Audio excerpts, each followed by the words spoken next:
Move out if you don't like it, my dad said after demanding rent while my brother lived free because he was working on his future. So I moved out overnight and said expect a future where you're homeless because I'm 25 male working as a diesel mechanic at one of the biggest shops in our city. Been doing this since I was 18, started as an apprentice and worked my way up. Not trying to flex, but I'm pretty darn good at what I do. Like I'm the guy they call when the other mechanics can't figure stuff out. Those big Cummins engines, I can tear them down and rebuild them with my eyes closed at this point. But see, this isn't the life my parents wanted for me.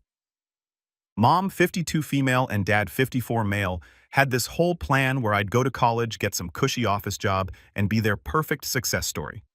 When I told them I was going to trade school instead of college, you'd think I told them I was becoming a professional dumpster diver or something.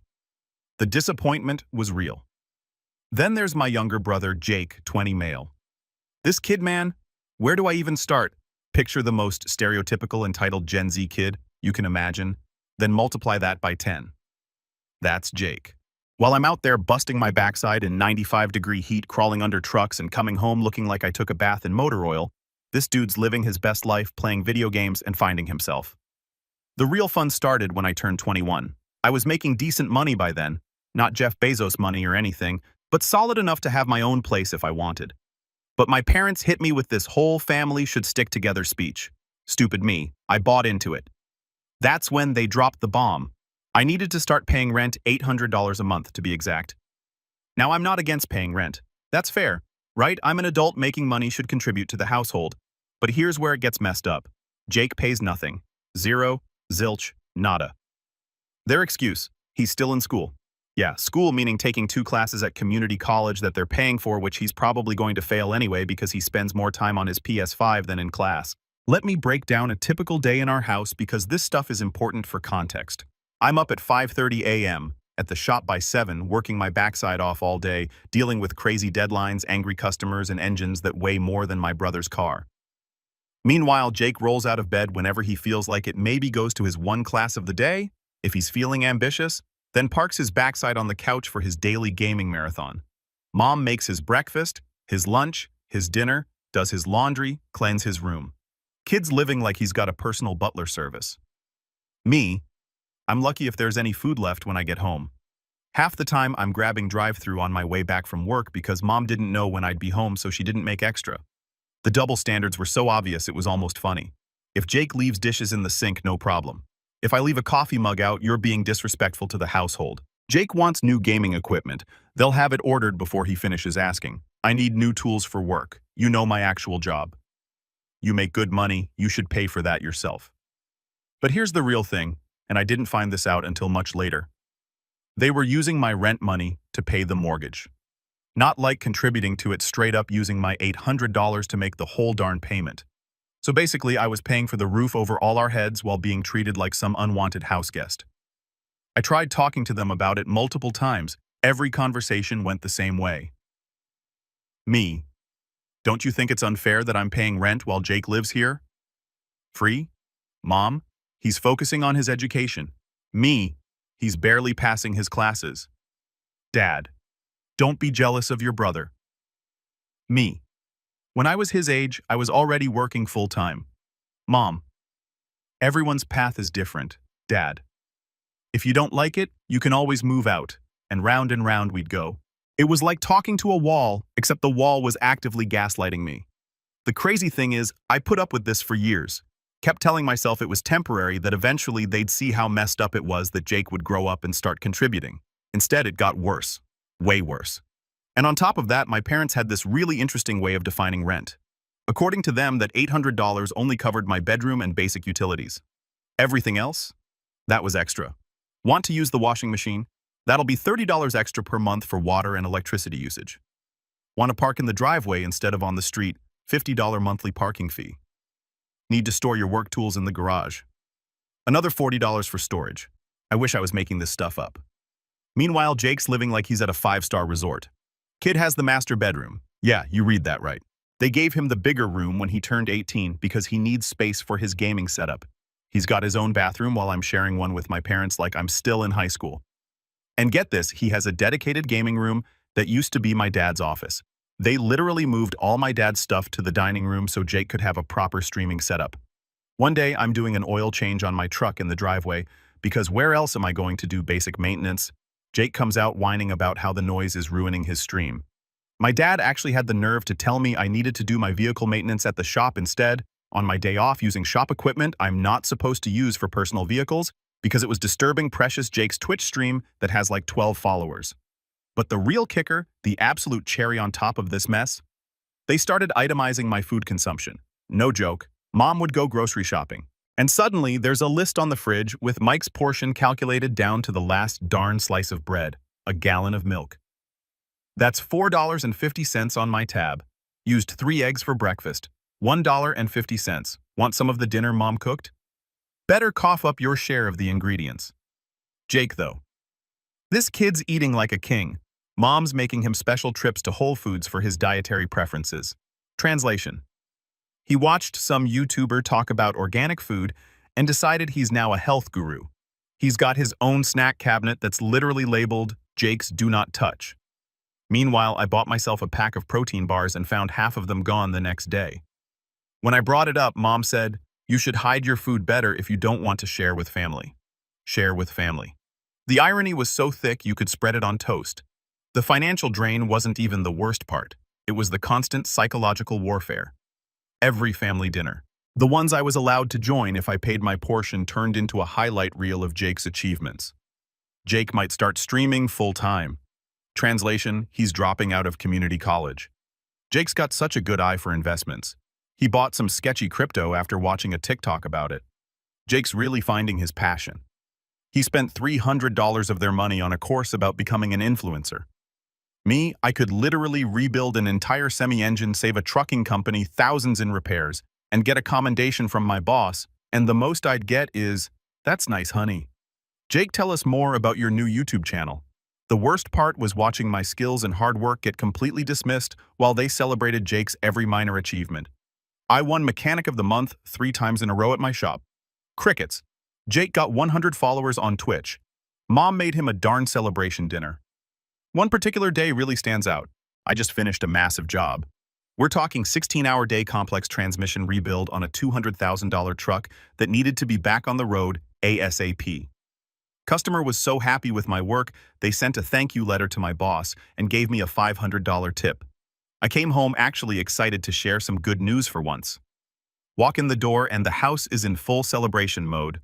Balloons, cake, the whole 9 yards. My first thought was maybe they'd finally noticed my hard work. Nope. Jake had just hit 1,000 subscribers on YouTube. Mom had invited his streaming friends over, ordered catering with my rent money probably, and Dad even bought him a new microphone as a congratulations on your success gift. When I tried to share my news, Mom literally patted me on the head like a dog and said, "That's great, honey. Oh, could you transfer your rent early this month? We need to upgrade Jake's internet for better stream quality." I wish I could say this was the worst it got, but nah, this was just the warm-up. The real mess happened about 3 months ago. For context, I just dropped about $8,000 on a new professional tool set. If you're not in the industry, that might sound insane, but any mechanic will tell you that good tools are your lifeblood. We're talking snap-on everything, ratchets, sockets, diagnostic equipment, the works. Had to finance part of it, but it was worth it because these tools were literally my future. I kept most of my tools at the shop, but I had this one toolbox at home for side jobs and personal projects. Nothing crazy expensive, but still probably worth around $2,000. Had it organized perfectly, every tool in its place, everything labeled. Yeah, I'm that guy. Even had some specialized diagnostic equipment I'd saved up for. This particular day, I'd pulled a double shift because we had a fleet of trucks that needed to be ready by morning. I'm talking 16 hours of nonstop work. My hands were shaking. I'd drunk enough coffee to kill a horse, and all I wanted was to shower and pass out. Pull up to the house around 11 p.m., and I see lights on in the garage. Weird since my parents' cars were gone, but whatever, I'm too tired to care. I just want my bed. Walk into the garage and my darn heart stops. My toolbox is on its side, tools everywhere, and there's Jake and his darn friends clearly drunk using my pro diagnostic scanner as a darn doorstop for their beer pong setup. You know that moment in movies where everything goes quiet and the camera zooms in on the main character's face? That was me. I literally couldn't process what I was seeing at first. These drunk idiots had turned my garage into their personal party zone, and my tools, my livelihood, were their party props. Yo, Mike, Jake slurs like this is totally normal. We needed space for the table. Hope you don't mind, bro. Mind. My $1,200 diagnostic scanner is holding open the garage door, my socket sets are scattered across the floor like darn confetti, and my toolbox, my perfectly organized toolbox, looks like it got hit by a tornado. I lost it. Not like throwing punches lost it though, believe me, I wanted to, but that cold, deadly calm kind of anger where your voice gets real quiet. What the heck did you do, Jake? This absolute waste of DNA just shrugs. Chill out, man. They're just tools. We'll put them back later. Just tools. I walk over to my scanner and sure enough, the screen's cracked. That's $1,000 right there minimum. Start checking my other tools. Sockets, missing ratchets, damaged precision instruments, just gone. And these drunk idiots are still trying to play beer pong around me like nothing's wrong. That's when one of Jake's friends, some douchebag in a Supreme hoodie, stumbles and spills beer all over my electrical testing equipment. Probably another $500 down the drain. I grabbed Jake by his shirt. Not my proudest moment, but forget it. Do you have any idea how much this stuff costs? He pushes my hand away. Getting aggressive now. Get off me. Dad will buy you new ones if they're so precious. Stop being such a jerk about it. Dad will buy me new ones. Dad will buy me new ones. I start taking pictures of everything.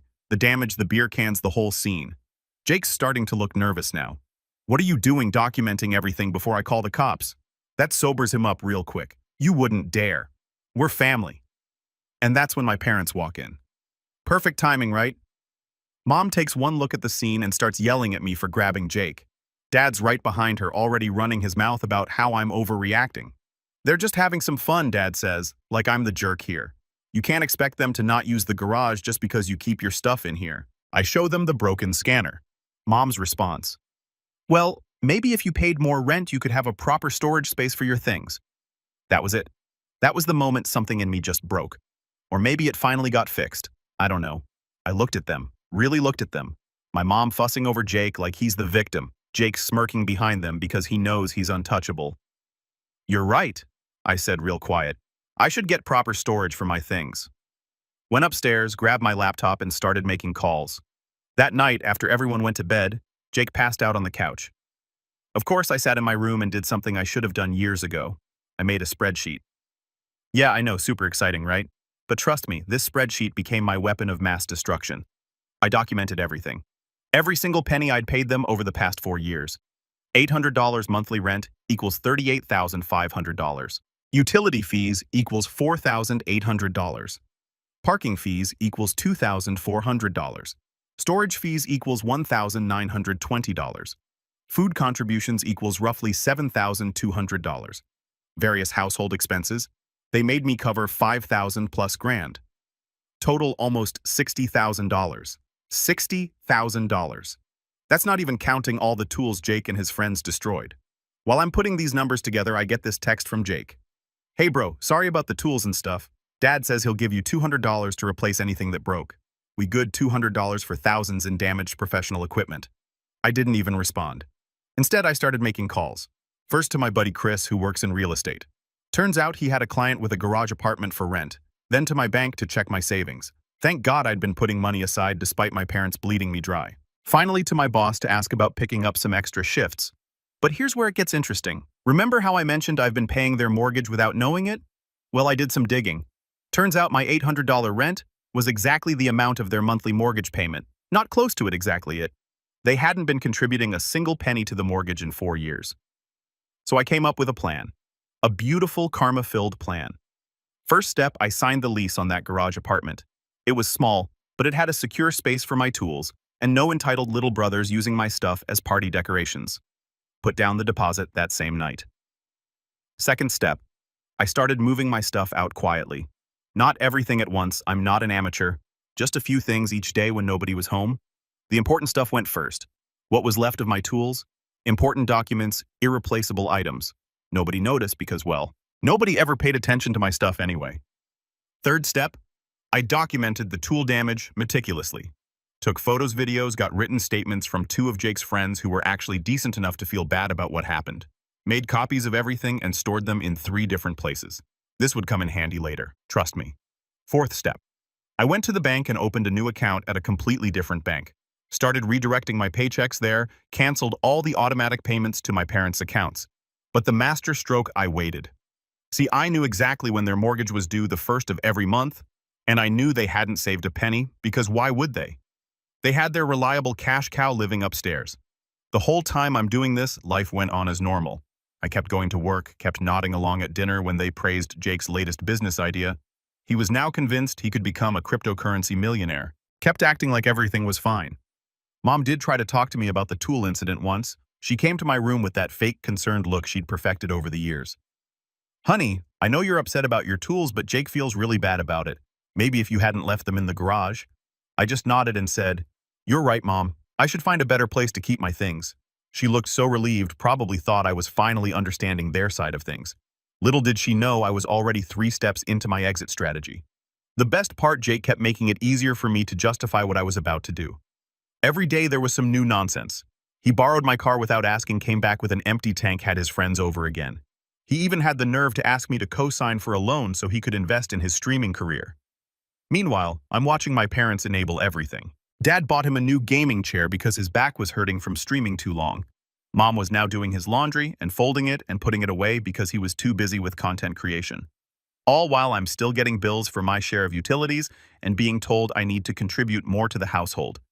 But here's the thing about people who think they're untouchable. They never see the fall coming. And boy, was this going to be a long fall. I had my move-out date circled on my calendar, July 31st. Why that date? Because their mortgage was due the next day, and August was about to become a very, very interesting month for my dear family.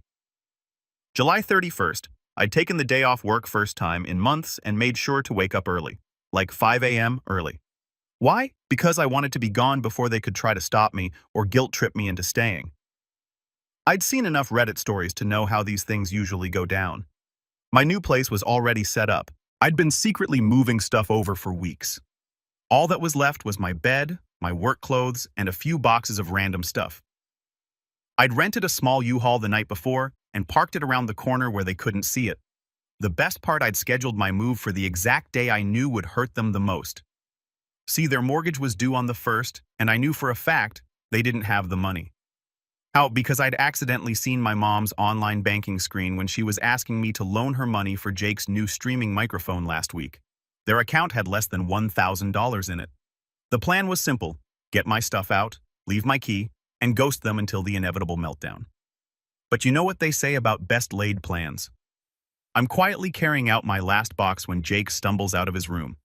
My brother, ladies and gentlemen, finally awake before noon only because he'd been up all night streaming. He looks at me, looks at the box, and his hungover brain takes a full minute to process what he's seeing. "The heck are you doing?" I just kept walking, didn't even look at him. That's when he noticed my nearly empty room through the open door. "Mom, Dad Mike's trying to leave." "Here we go." I heard the thundering footsteps as my parents rushed upstairs. My dad still in his bathrobe, face getting red already. Mom right behind him, already starting with the waterworks.